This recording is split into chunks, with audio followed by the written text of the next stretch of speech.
I'm Kellie Morrissey, and my area of research is in design for health and well-being. I became interested in the area of research around dementia and design partly through personal reasons. My granddad, at the time of enrolling onto my PhD, had dementia. I also had a part-time job at the time that brought me into a hospital with people with dementia quite frequently. So at the time, with the PhD being in psychology, focusing on design, I began to design around the creation of musical instruments, digital musical instruments for people with dementia living in care, in order to help people to socialise, to have a more active social life, and to get to know one another in the residential care setting they were in.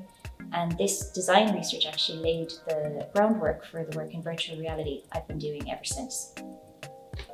Virtual reality technologies, when they're designed properly, they can help people with dementia to relive important moments in their past and connect to the families who surround them now in the present.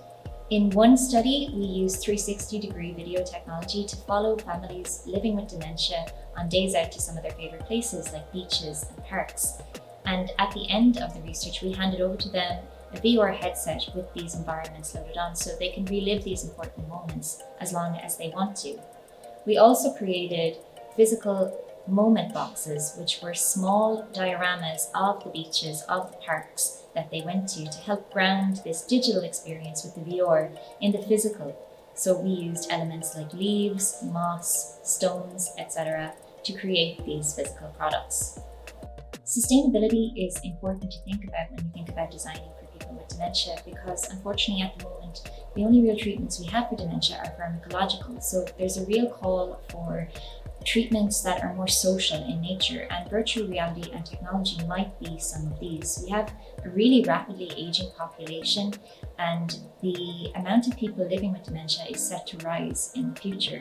Now, of course, this poses serious economic burdens on our healthcare systems around the world, but it also is just the cause of a lot of pain and suffering for many people and many families. So we can design carefully systems, environments, products that help people to age in place and to live at home for longer, to live more meaningful lives well into older age.